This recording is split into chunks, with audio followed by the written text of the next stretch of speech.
No. We will. Here we go. Right. Yep. Can we see it? Yes. Hey! Right, so the first 3 pictures you can see there kind of sum up what I'm all about. The first one is that that is an actual t-shirt that I own in my wardrobe. I am actually the chaos coordinator of my home with my 3 small children. And then the center bit is about flexible working and all the different strands that make up flexible working. And on the right is my current role, which is a CPD and research lead for Discovery Schools Academy Trust, which is based in Leicestershire in the Midlands. And I'm going to talk a little bit about changing the leadership narrative and flexible working tonight.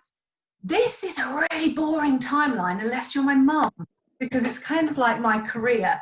And the reason I put it like this is because I wanted to show you the yellow bits, which are the part-time bits, because I've done a number of roles, as you can see on there, but loads of them I've done part-time right way back when, from 2005. So everything I'm talking about is based on sort of 15 years worth of flexible working. It's not just been in the last couple of years or since I've had the children. So I've done lots of different roles, primary teacher, national strategy consultant for the numeracy strategy, deputy head, assistant head, and then was one of the first all-female co-headships with my beautiful colleague, Claire Mitchell, back in 2009. But now I currently work for a multi-academy trust doing all their research and CPD, so I do a lot to do with early career. So I might frame this for my mother, to be fair, but it's not very interesting for you, apart from the colour coding. But what I wanted to talk about was kind of one size doesn't fit all in teaching, whether that be in leadership or whether that be in classroom teaching. The way that we approach our infrastructures within education needs to change. And it all came from a soft play ball pit, which if you've read the book, you'll know all about. Soft play ball pits, also known as Hell on Earth. I went there with my 3 children at the time, 5, 2 and newborn. I must have been completely insane. But I went there just to get out of the house rather than putting my head in the tumble dryer and crying. But we went there and I bumped into a former colleague, lovely guy, really nice, really supportive. He said, "Oh, Emma," he said, "so lovely to see you here, my grandchildren." I was like, "Here's my children, lovely." And he said, "Oh, it's so nice to see you. You were always going to do great things. You were always going to do this. You were always going to do that. You were always so good." And I was like, "Oh, this is lovely. Got into the ball pit after a wrangle with the wristbands and crying children and exploding nappies. Sat there and suddenly thought, wait a minute, he's completely spoken about me in the past tense, because I seem to be here with 3 children and not actually in school doing a job of work at this moment." And I suddenly kind of went, oh, I don't fit this narrative about success within education. And I thought to myself, this is awful, you know. And I thought, well, maybe he's right. Maybe I do need to kind of step out and be one of the statistics, which is the biggest group of biggest demographic to leave education are women between the ages of 31 and 40. After retirees, that is the biggest demographic that leaves. And I thought it would be really easy to step out now and say, well, I've kind of done my bit on that timeline. Maybe it's time for me to kind of step out. And then I looked around at my daughter, who was 2 at the time, and trying to climb one of these ridiculously high staircases. And she fell down and she got back up again, and she fell down and she got back up again. I thought, blinking heck, she's brilliant. I need to be a bit more like her. I need to be a little bit more toddler in what I'm doing. And I kind of went, oh. And then I started to watch her and reflect on what my elder daughter had done, and then watched my little boy grow into that toddler phase. And I started to think, do you know what? There's something in this. Our little ones can completely teach us how to be amazing leaders. And what they also do is help us to challenge what I call the 4 horsemen of the leadership apocalypse, which sounds a little bit dramatic, but it's these. People don't go into leadership or progress their career a lot of the time for these 4 things. First of all, imposter syndrome. They think that they can't do it, or they're not good enough, or they're a fake or a fraud, or they're not worthy of it. That's the first thing. The second one is this historical narrative about leadership styles. Now, luckily, Claire and I had already kind of smashed one stereotype, as in headship is only for one person, one role, because we'd set up the co-headship. But also, we then need to kind of smash the whole narrative around that. Because if it's only possible to do leadership with one person at one time in one role full time, that limits the diverse voices and the diverse lived experiences which we can bring to leadership, which the system needs. Then there's also the other horseman of the apocalypse. I laughed about crying into the tumble dryer, but actually the scale of emotional change that goes on in people's lives when they go through a huge life change, be that parenting, be that caring for an elderly relative, being that an extended period of ill health themselves or a spouse, that takes a toll on people's time, resources, energy, emotion, everything, and can be something that potentially scuppers a traditional route into leadership. And then there was this unspoken bias, which my lovely colleague, who I adore, had accidentally done. This idea of, well, if you've got small children, you must parent like you don't work and work like you're not a parent, which is absolutely ridiculous. There needs to be so much more emphasis given about working being a job of work and not a lifestyle, as in it's not your entire life to go to work. And if you are choosing to work, whether that be full-time, part-time, or not at all, for a period of time, then that's fine. There shouldn't be any bias or prejudice about your working and life combination structures. So they were the 4 horsemen of the apocalypse, which the toddlers got me to challenge. And then I thought about how brilliant toddlers are at affecting change, because everything changes when you've got small children in the house. Everything from where you eat, where you go, whether you sleep or not, in my case, what you eat, absolutely everything. And this is affected by people who can't walk or even use a toilet. So they are masters of affecting change. And they do this 3 ways. They get you on your moral purpose. You don't want to be the parent who ends up nipping to Costa and leaving the children at home because you've just had enough, leaving them on their own. You've got that moral kind of buy-in to the work that you're doing. There's the emotional buy-in as well. You actually, as hard as it is getting yogurt tipped on your head all day and being peed on, there is that emotional buy-in that you love that kid and you do love doing that work. And then there's a really clear and shared understanding of how to bring up a child. Your mum, your friend, the nursery, whoever, we all know how to develop that child, where we're going, what we want them to achieve. And that's the same in leadership. That's what we need to make sure that people know, what the moral purpose is, develop a culture of emotional buy-in, and have a really clear understood plan of action. And that's how you affect change. But how do you decide how to lead? And that brings me on to my next thing, which are, this is so tragic. This was full about half an hour ago. But I was left unsupervised in a room with a bag of chocolate buttons, so they are now no longer full, it's rather empty. It's chocolate and celery.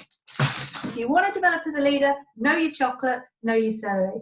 Chocolate buttons I talk about in the book as the thing that you hold on to for grim death, like a toddler in a post office queue who will not relinquish them for love nor money. You find out what you stand for, what you will say yes to every time, what you will fight for, what you will argue for, what you will absolutely not compromise on. That's your chocolate. Conversely, what a lot of leaders don't do is they don't think about this bit, the celery. My 3 kids, very different kids, all hate this stuff. Stringy devil of a veg, according to them. They will not eat it regardless of what I do to it. So in leadership, again, find out what your celery is. What will you absolutely not stand for? What is not the way you work here? What is it that you won't do and that as a united team, you will say no to? Once you can clarify it and articulate it in those 2 really simple formats, this is what we stand for, this is what we don't, then that acts as a foil and a filter for all of your decision making. And it makes it really simple. Yes, this fits with what we do. No, this doesn't fit. And the no can be, not that it's a really bad idea, it's a really great idea, just not for us.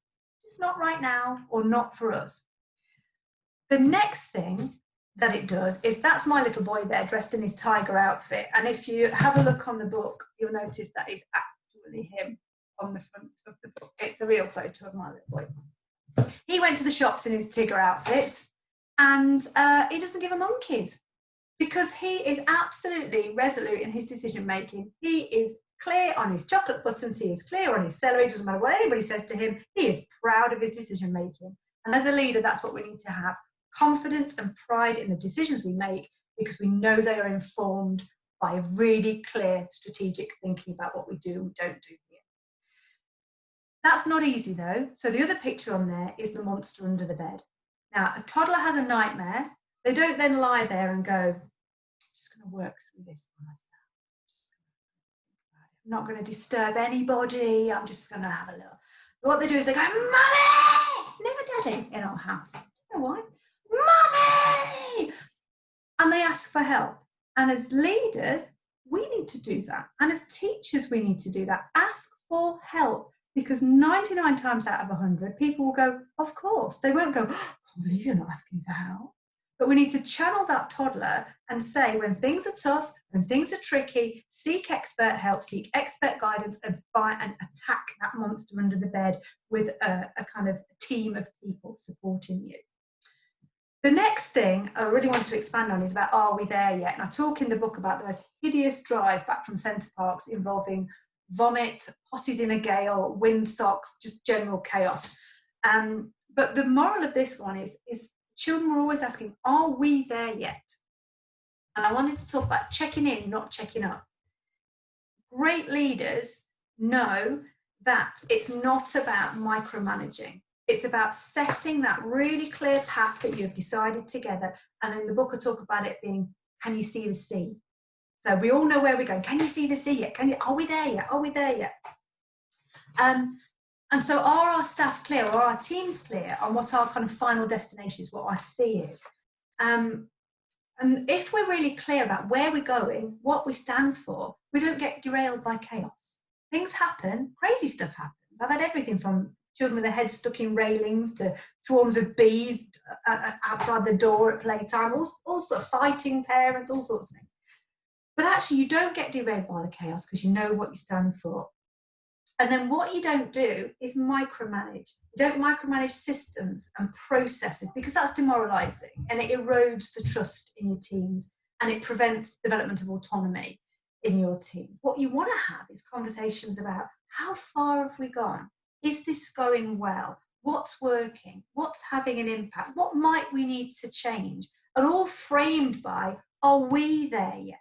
Because everybody in your organisation will have a different role. In our car, I'm always keeper of the snacks and tissues. Daddy is the driver. My daughter controls the soundtrack, and the other two, on that particular journey, I'll leave it up to imagination what they got up to, but you'll have to read about that.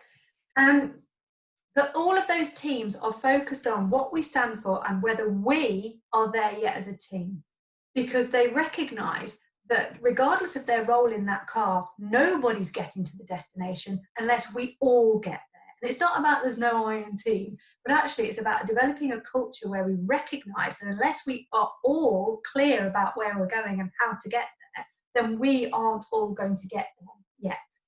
And also, when we develop that culture of trust, we build resilience. And resilience develops confidence. Confidence develops innovation. And innovation means you have a great adventure in your work.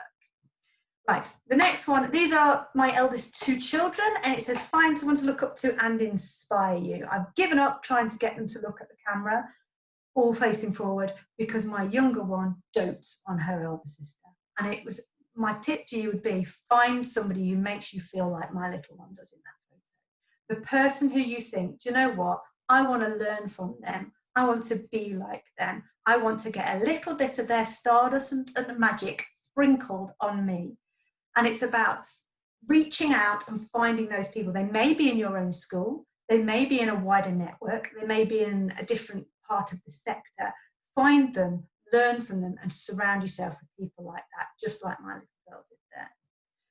And then the other one is meet your own basic needs like a toddler. Eat well, play and exercise well, go to sleep. Because as leaders, as soon as things hit the skids and times get a bit tough, what do we cut? We eat rubbish, we don't exercise, and we don't go to bed. And then we wonder why we're stressed and everything's falling apart. So in being more toddler, prioritise your own basic needs. That middle picture there is me going for a run. I love going for a run. Can't go for a run in lockdown when I'm meant to be looking after children. So now they come for a scoot because we are still meeting our own basic needs. I'm running, they're scooting, we're still getting out. And it's so important you don't cut your engines when you're flying through turbulence. Focus on those three things at times of difficulty. Then, red sky at night, angel delight. My middle daughter on the way back from nanny's one day said, "Mummy, look, red sky at night, angel delight, angel delight." I was like, "Shepherds actually, sweetheart, but we won't, but don't worry." And she's like, "Oh." So this one's about learning from your own mistakes in leadership. It's fine to make a mistake. It's good to make a mistake. My great colleague Phil Page says, you win some, you learn some. So if you don't win, you learn. And if you don't learn, you're not moving forward in your practice. So red sky at night, angel delight. If you make a mess, don't panic. And then this one, every day's a new day. Toddlers don't lie there awake at night going, "Oh my God, I should have done that better." Or what will they be thinking of me? "Oh my goodness, this is terrible." They don't do that negative self-talk. So the reason I put that picture up there is these two are having a massive scrap over that book about 2 minutes beforehand. The scrap was finished. I'm not saying scrap with your colleagues, by the way. I'm not advocating fighting in the staff room. But I'm just saying, if there's a disagreement, if there's a tricky conversation to be had, no grudges, no scene replaying, apologise, and then don't do negative self-talk. Toddlers don't do that. Because what this leads to is the joyous unicorn of leadership development. Because leadership, actually much more flexible than classroom teaching. Much more flexible. It's easier to manage your life. It was easier for me to manage my life as a leader than it was as a classroom teacher because I wasn't shackled to the timetable. Also, when you become a leader, you get greater autonomy. And the more autonomy you have, the more confident you become. And also, we need to demystify leadership. Now, I've just said, don't tell anybody. But actually, loads of aspects of leadership are so doable by everybody, because everybody is a leader in their classroom. And we need to demystify that narrative. It's not for the chosen few. It is for anybody who is clear about chocolate, celery, team building, checking in, checking up, and doing a great job of work. And also, we need a natural maturation of the system. So let's talk about flex. What is it? There's 4 aspects of flexible working. Part-time job showing compressed hours where you do the same amount of work in a shorter amount of time, or staggered hours where you change your working times. Number 5 is home working. And I used to not put number 5 on there because I was like, no one can do year 9 chemistry in their lounge. But actually, we all are at the moment. So there is home working as well, which hasn't necessarily been a flexible working option for teachers before. Why flex? Why do flexible working in teaching? Well, I could give you a massive argument, but the answer that I always give to why flex, why not? Why would you not? Why would you not promote flexible working in teaching? It is the future, because the rest of society is changing. We are a 24-hour culture. We have people who work shifts. We do wraparound care for schools, for children to attend, so that their parents can work extended hours. Society is changing. We work in a very different culture from the one that set up the 9 till 3 model. So I want to talk about flexible living instead. I don't like the term flexible working. It's flexible living. People who apply for flexible working already have a lot on for whatever reason, be that caring for children, maternity, parental leave, further study, own health challenges. It's all about working whilst you live. So let's call it flexible living and not flexible working, because that implies the work comes first. Actually, life comes first and work fits in. These are my wow moments. I don't know if you've seen these before. 8.6 versus 13. These are the percentages of men who work flexibly. In education, 8.6, out of education, 13%. And then the bottom row is women. 26.4% of women work flexibly in education compared to 42% outside education. We have a hell of a long way to go and a lot of work to do in education to reflect the wider world of work.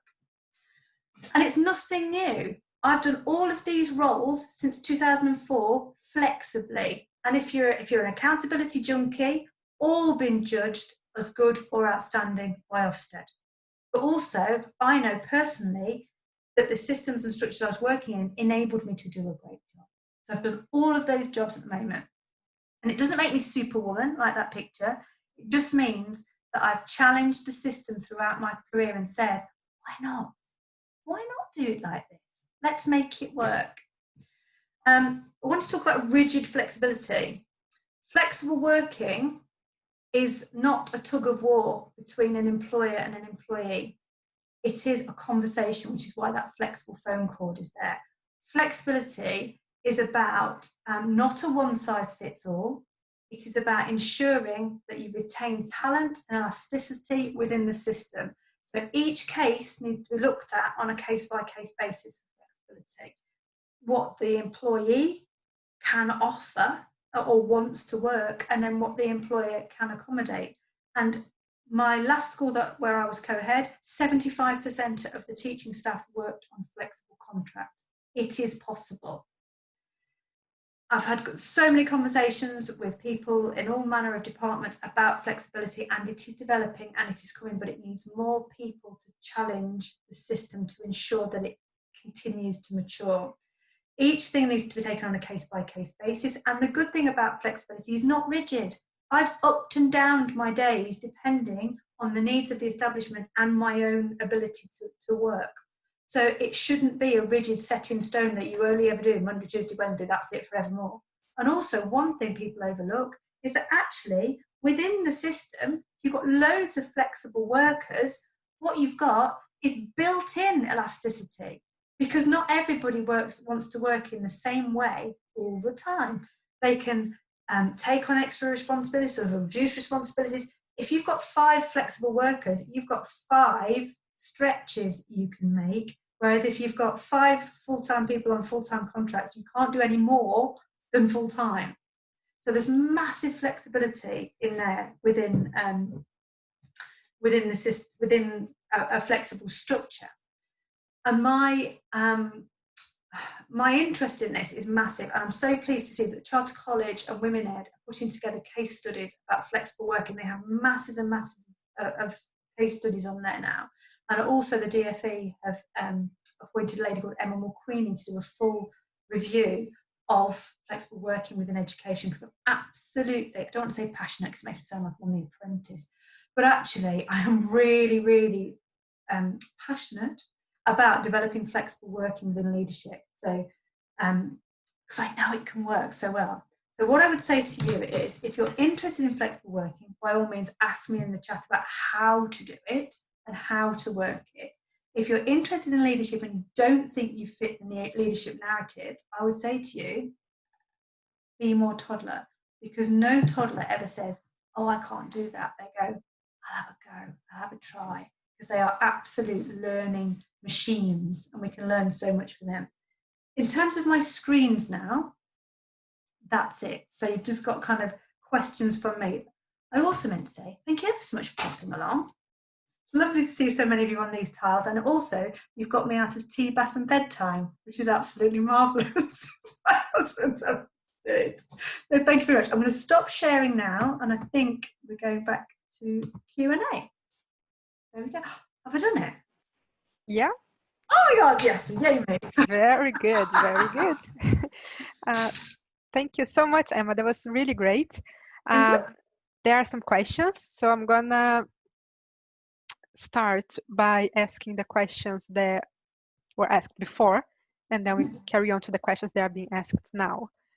Okay, so questions. I think a big question is, do you think this lockdown will change how schools see flexible working? Yeah, but I future? think it's skewed at the moment because this isn't flexible working. Right. This is working in a pandemic. Real flexible working is nuanced and tailored, and it is not trying to do stuff with the kids running around your feet. Because if you're working flexibly and potentially working part-time, on your part-time days, you go to work and you have the childcare, you don't take your child with you. Yeah. So it's a bit of a misnomer calling what we're doing at the moment flexible working. We are responding to the needs of the pandemic, but this is not flexible working. But I think it has had a positive in that people have realised how difficult it is to work with interruptions and distractions. So when people are contacting part-time colleagues on the part-time colleagues' day off, they now have a renewed or a new, in some cases, sense of how difficult it is for that colleague. So we've got different things to be mindful of. But no, we are not working flexibly. We are responding to a pandemic. Yeah. Okay, that makes perfect sense. There was a question from Lucy saying, how do you clearly communicate your work-life boundaries to work and to home? This kind of goes with the rigid flexibility bit. If you have got a really supportive senior leadership team at school, they will know how you work. So adding sign-offs to emails, turning your phone off, just not answering stuff or saying, I can answer between this time and this time. Mm-hmm. Say don't be really rigid with that, is because when I was doing the co-headship, there were sometimes that Claire would ring me and go, where's the key to the filing cabinet? Which would have, saved her 3 hours of looking for it by a 2-minute phone call, which was fine. What she wouldn't necessarily do is phone me to have a really long chat about a governors meeting. So yes, it's about clearly communicated boundaries, but also a little bit of common sense as well, as in it's okay to have a 2-minute, where's this, or how do we do that? It's not expected to have an immediate response to a massive email or have a big pile of stuff to read. But leaders need to safeguard and ring fence people's time when they're away from work. So encouraging other people not to have you copied into stuff or to have specific times when people do things. Again, it's all about communication, and it's about, again, no one size fits all. I like to work in the evenings when the children have gone to bed, and I don't mind being interrupted in the day. Other people are like, I don't work weekends, I only work this. It's about being really strict with yourself, but also having that little bit of wriggle room for common sense. Yep. And I think I'm just going to follow up from there with a question from Danny, which is kind of what you were talking about, but how can you balance work demands with your own basic needs? She says she's still working 12 hours a day during lockdown. Oh, it's little things like when I'm listening to a Teams call, if I know I've got a 2-hour Teams call, go for a walk while I'm doing it. It's trying to multitask or make every second or every minute work for you. Mm-hmm. And so there's nothing to say I can't. This is the beauty of remote working as well at the moment. If they allow you to turn your video off, you can batch cook some amazing food whilst you're listening to whatever call it is. So it's about combining as many things as possible. I put the picture up about me going to do my run whilst I'm looking after the children, whilst I'm listening to something else. And it's about knowing when to say no as well. I need to stop this. Harvard Business School have done so many studies about any more than 50 hours a week, your efficiency drops off completely, and anything over 55 hours a week, it's worse than doing nothing. So you become completely ineffective. So it's recognizing that and saying, I will be more effective if I do a little bit less and invest in myself more, which sounds counterintuitive, but it does actually work. Yeah. Denise just said she's putting her task order now by listening to you. Good work. Go buy celery. Okay, so there was a question. I didn't get the name of the person, sorry. Did you get much resistance when you went part-time for the first time?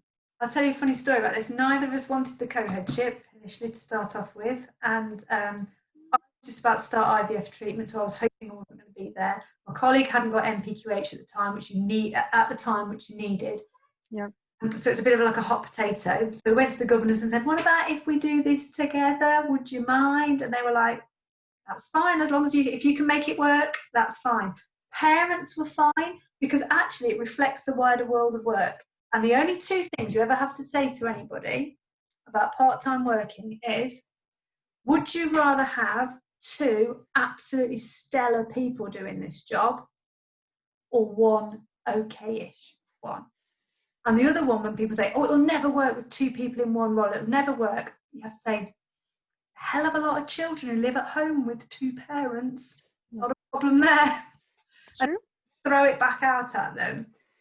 Because it's only the bias of the historical narrative around stuff that gets in the way. As soon as you flag up, actually, this is a really sensible way of doing this, most people go, oh, yeah.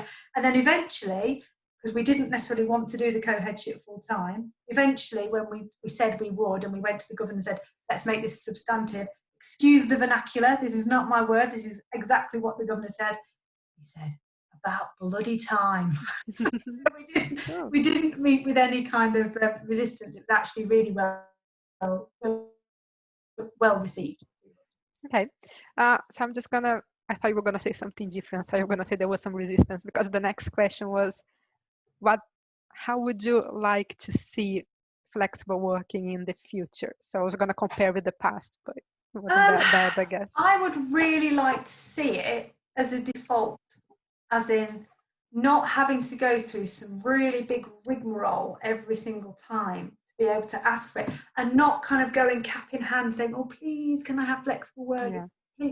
And trying to constantly having to build your case to say why you need it.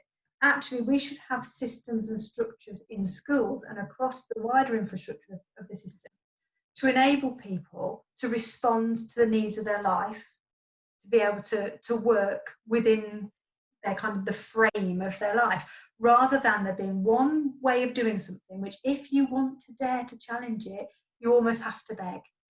The other thing is, I would like people not to get trapped in schools because of flexible working, because of this kind of feeling of gratitude. So if you've got a flexible working role, there needs to be the development of the portability of that, so that you can go to other schools, get other experiences, complementary experiences, not feel beholden to the establishment that was nice enough to give you that flexible role. There needs to be a portability of flexibility and an acceptance that there's more than one place you can go once you've secured that role. Because a lot of people are fearful of, oh, well, I'd never get this deal again if I went somewhere else. So the other bit of work is around that, about developing portability of it. Yeah, because there was a question about there. Question from Claire saying, a lot of senior leadership posts are advertised as full-time. Mm-hmm. Do you think you should apply and then in the interview say you want part-time, or do you not apply? Yeah, and there's nothing to say as well that you can't apply with a friend, and that you put in a co-head or a co-leadership package together. And I've worked with lots and lots of people who've done that now. I've coached them through that process, and I've yet to find one that isn't successful. It's not to do with my coaching necessarily. It's to do with the fact that the system is ready for those kinds of conversations. And so Flex Teach Talent and Shared Headship Network have just put together a senior leadership, almost like a dating service, where they can match you with a co-leader, and they apply together. And they've got masses of resources to support leadership roles that aren't full-time. So questions for to answer to governors, and things you could put in your presentations, all sorts of things. So there's loads of supportive networks out there, but definitely Flex Teach Talent and Shared Headship Network can help you to do that. But either apply full-time and ask for part-time, or the other thing is apply for the role and say, I know you're advertising for full-time, I could offer 0.6 or 0.8, because very often there's somebody in the school who could do that complementary role, but also doesn't want to do that full-time. Mm-hmm. Especially somebody who they might want to be bringing on in their career, or somebody who's at a more senior post who wants to step back prior to retirement. Or there are so many. Never be put off by a spec. It's not a recipe. It's not something that's going to fail if you challenge it. My kind of approach is always, why not? What's the worst that could happen? Just ask. Yeah. There's like some comments. They are not questions, but they're just comments, like nice comments about your talk. I don't know if you can see the chat now. Can you see the chat now? Oh God, you're asking me to do. It's okay. We can read that later. So there was a question from Nikki saying, she said, I know that money and budget are always raised when people ask for flexible working. How can we convince the budget holder that this is cost effective? If you look at how much it would cost to induct a new member of staff into the system, into your organisation, it is massive. whether that be a newly qualified member of staff or bringing in somebody from outside. If you're going to go, they're going to have to replace you. And if you think about the amount of kind of institutional, organisational knowledge you have of that place, then you're actually very difficult to replace. So that's the first one. The second one is about impact. It's been proven time and time again that people who work part-time or have a job share put in more, get out. And I'm not saying that's right in that you should work more hours than you're paid for, but actually there is that kind of, some of it is incidental because you may come to work feeling you're really energized to come to work, you're really positive about it. We used to laugh that I did Monday to Wednesday and Claire did Wednesday to Friday. And she'd bounce in on a Wednesday just as I was starting to flag, and then she could kind of run with it. So there's the whole kind of energy and commitment part of it. And there's also the budgetary type things about if you're going to induct somebody new, it's actually very, very costly in terms of time and may well affect the outcomes of your organisation because you're having to bring new people in. Bringing new people in isn't necessarily a bad thing, but getting rid of somebody who's already good and established is a false economy. So Miss Fuller is asking, I guess that happens quite often, how do you ensure that your colleagues or your leadership respect your boundaries around your work time? Talk to them, first of all, and just kind of explain, this is when I would be available. This is when works best for me. Is there any way that this can be accommodated? And I think, as I said before, lockdown has shone a light on the fact on just how blooming difficult it is to get anything done on your time at home. So I think a lot of schools and a lot of leadership teams who weren't necessarily aware of that will have that raised awareness of how difficult it is to juggle on your days off. But it is about communication. Communication is two-way. There's the communication of the leadership expectations to the employee, but the employee also needs to have a very frank, kind of candid, open conversation about this is how it would work and can work. Can this be accommodated? Can you support that? And if not, it's about having the professional confidence to find that middle ground. So you were talking before during your presentation about micromanaging. And then Nicola asked during that slide, how do you send the message about micromanaging up the chain and down the chain? Oh my goodness. It's, if you're developing your own leadership style, you want to move away from the micromanaging. If you are being micromanaged, it's asking the questions back up about how the questions they're asking you fit within bigger picture thinking. So it's kind of like reflecting it back and saying, right, okay, you're asking me this. How does this fit in with bigger thing, with what we're trying to achieve? And micromanaging often comes from a lack of confidence or a feeling of, I don't want to say fear, but people micromanage when they're under pressure. So it might be asking, is there something that's driving this micromanagement that I could help with, or we could work on, or we could develop together? It's very often micromanaging isn't because people like micromanaging. It's because somebody somewhere is feeling the heat, basically. So it's trying to identify where that heat is coming from, and as a team trying to think, how can we take the heat and the pressure off and work towards something bigger than have I filled this spreadsheet? I think that's really good advice. So, well, that's a different question. It's not really about flexible working, but Laura wanted to know if it's possible to be full-time working and still be a good parent. Yes, flexi works for me. But in the school that I worked in last, our head of school was, or still is, she's still there, full-time with a young family. We've got lots of head teachers in my trust who've got young children and work full-time, lots of senior leaders that work full-time. It really is a personal choice. What works for one person doesn't work for another. Everybody's got different childcare setups, different childcare needs as well. Children are all different. Some children respond beautifully to full-time childcare. Some children have got different needs or different requirements that mean that they need something else. Yeah. So each family is unique, each child is unique, each setup is unique. What we shouldn't berate ourselves for, and what nobody should berate anybody else for, is a personal choice. Full-time can work for some people, part-time can work for some people, and flitting between the two can work for some people. It's all about individual circumstances. There's no right answer, but if you have some reassurance that it can work, oh my goodness, yes. I know hundreds of colleagues with brilliant children and brilliant careers as well. Yeah, that's great. Laura says, thank you. Thank you. That was a great answer. There were two questions about, so we talked about how you approach leadership to talk about flexible working. But there were two questions, one from Charlotte and from somebody else that I didn't get the name, sorry.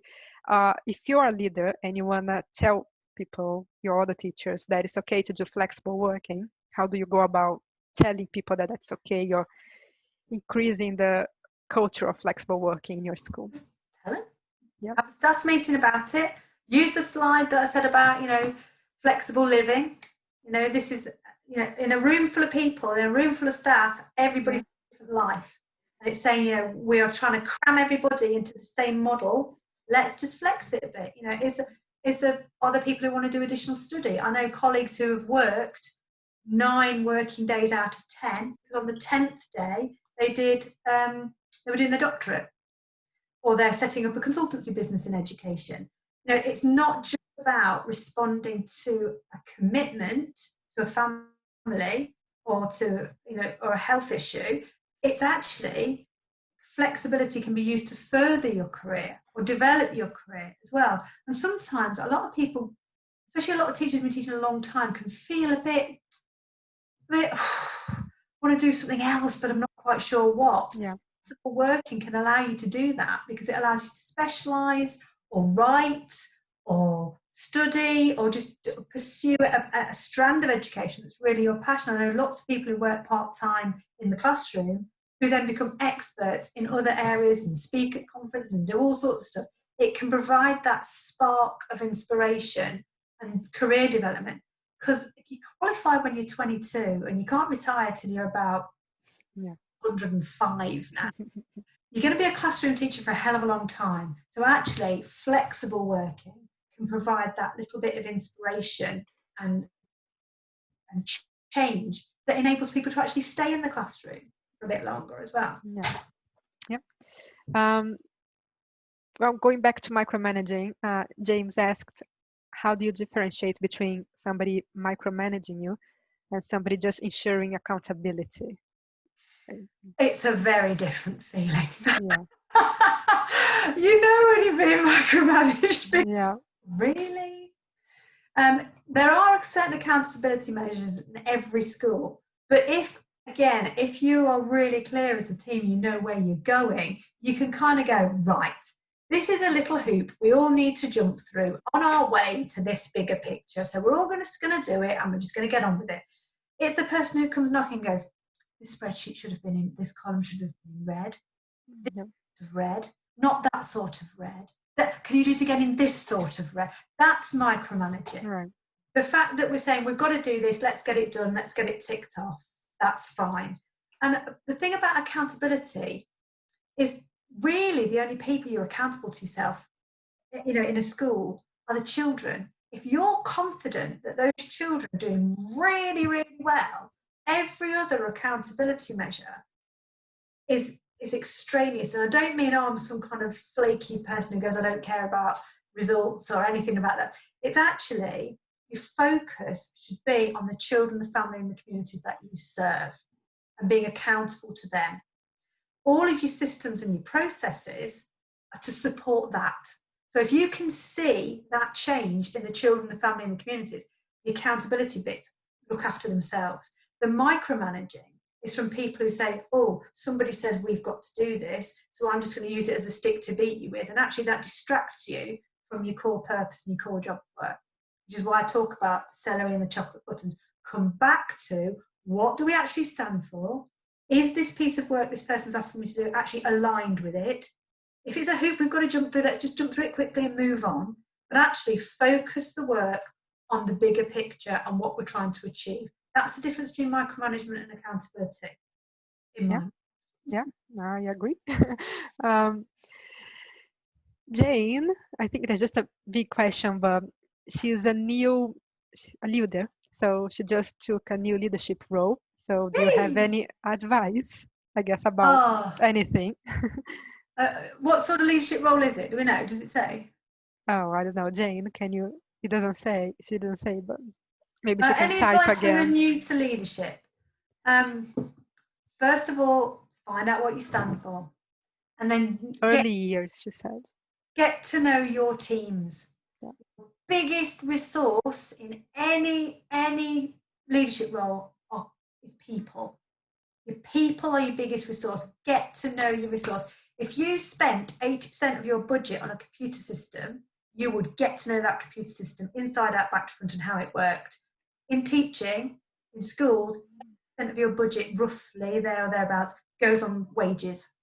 So get to know your staff, get to know what they want. I don't mean we want a beautiful coffee machine in the staff room, as in what they want for the children, what they want for their career, what they want for the school, what they want for the community, find out where their strengths are, where their areas for development are, and then build around that within the foil of chocolate and celery. But what people do when they go into new leadership roles is they think, I've got to make a change. I've got to effect change straight away. Well, actually, no. You've got to get people with you before you can start making change. So get to know your staff, find out what they're all about, invest the time in finding out about them so that they can come with you on whatever journey you're having together, whatever adventure. It's not about going in and thinking, I'm the new broom. Let's just sweep it all out and do things this way. And always remember that 80%. 80% of your money goes on your people. People first. Humans first every time. Yep. Humans first, teachers second. Humans first, leadership second. Always focus on the people first. Yeah. That's really good. You give very good answers to things. Thank you. Nicola asked, how do you balance flexible working, salary, and I think in her case being a sole earner in the family? Right. The good thing about flexible working is that your nursery bill goes down for a start. One of the main reasons that I reduced my hours was I couldn't afford the nursery fees.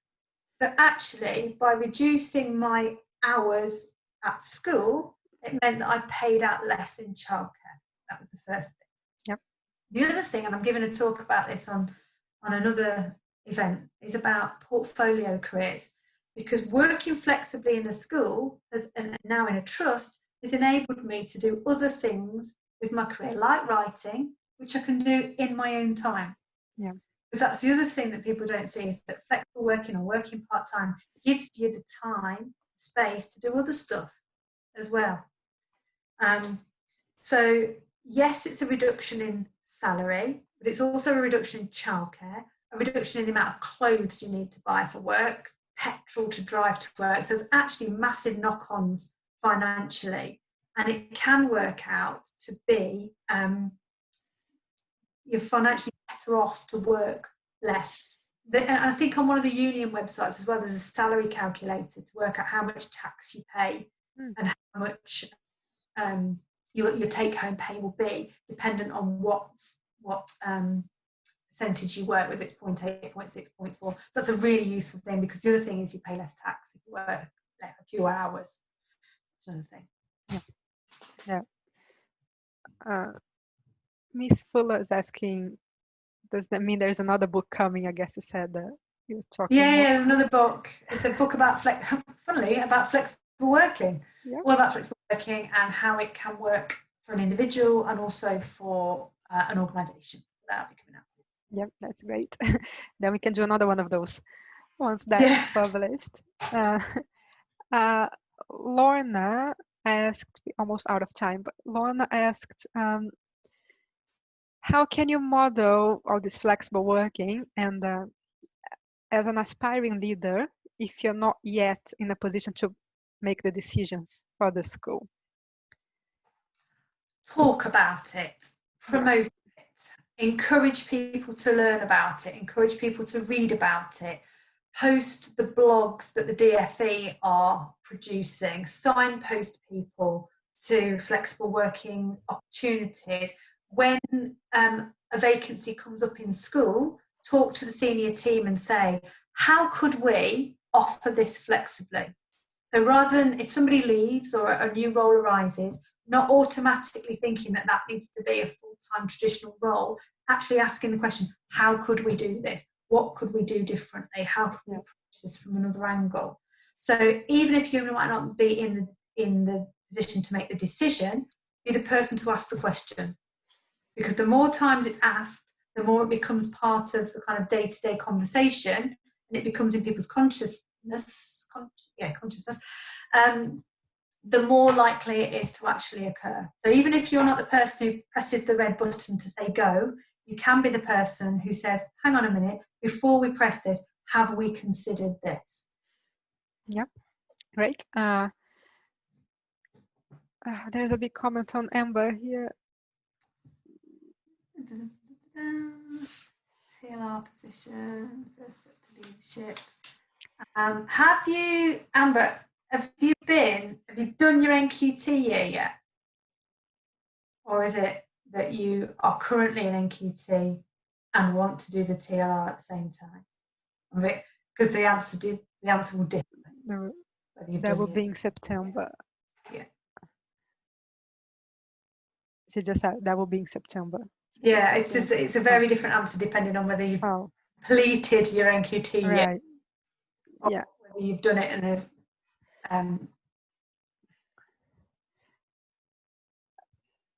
Amber, you typing? I can't see if somebody's typing. I can't see anything either.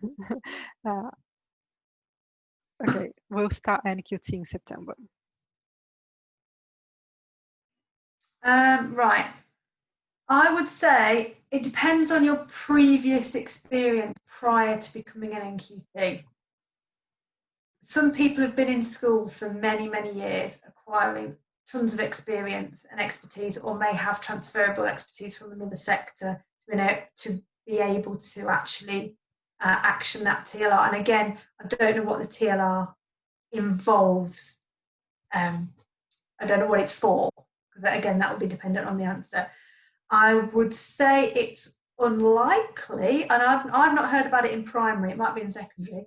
I've not heard of an NQT having a TLR for something in their NQT year.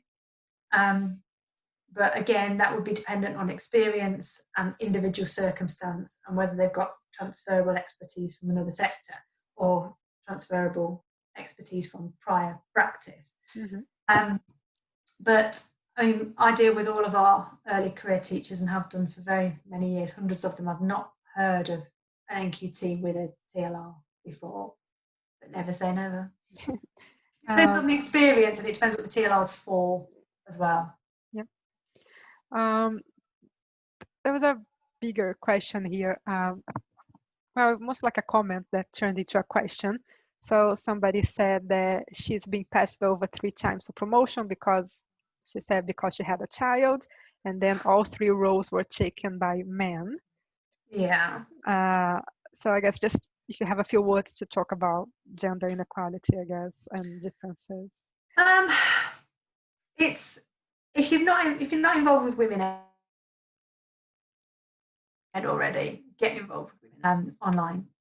And regardless of whether you're male or female, Women Ed is for everybody, because you can be a he for she advocate as well. But Women Ed have lots of tools for helping women to apply successfully for leadership roles. And obviously their book 10% Braver focuses on women taking that step into leadership. They also have their coaching pledge, which is free coaching for women who want to get into leadership or are in leadership and want to develop.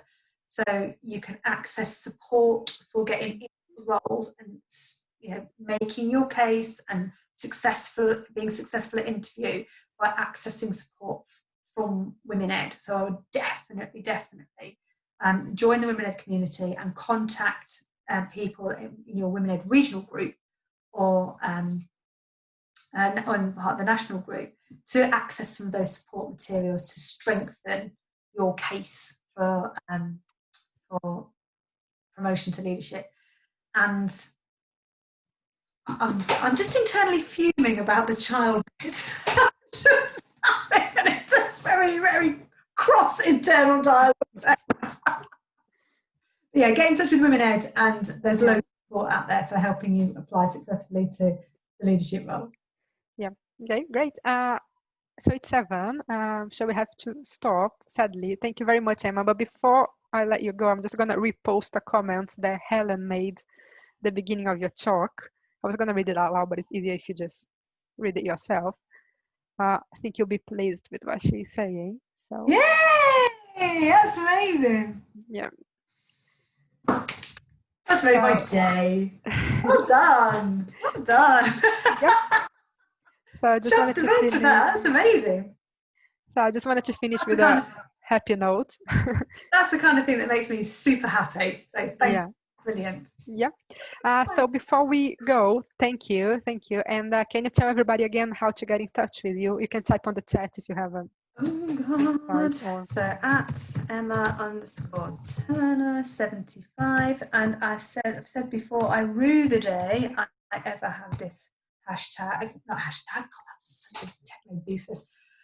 Rue the day that, because it gives away my age. You can change it. You know. Change it. So yeah, you get in touch with me on Twitter. My DMs are open. I haven't got anything fancy like a website. So yeah, just get in touch with me on Twitter and I'll get. Yeah. Fantastic. Oh, and if you're an early career teacher, we have one. Follow #NewEd2, because that's my big event coming up. Free event on the 27th of June, which is all day. And don't tell anybody. You don't have to be in your early career to access as well, because it's a live stream, so anybody can come. Follow the #NewEd2, and it's all day, packed full of all sorts of stuff. That's great. That's very good. All right, so 7:01. Now we have to stop. Thank you so much, Emma. It's a pleasure. Thank you for coming along. And I hope I'll see everybody again next week. So next week we have 2 teach meets. Actually, they'll be happening at 5 p.m. We're still adjusting to the evening slot. Sorry. We have one by Tom Rogers talking about EduTwitter, how to get the most out of EduTwitter, and one by Mary Myatt about the curriculum on Thursday. So lovely. Great. So thank you, Emma, and thank you everybody for joining. Pleasure. Lucy just said you're a Wonder Woman. Yes, you are. I'm just going to finish these off by myself now and not go back outside. Sounds like a good plan. Okay. Thanks, Fabian. Bye-bye. Bye. Bye, everybody. Bye-bye. Thank you.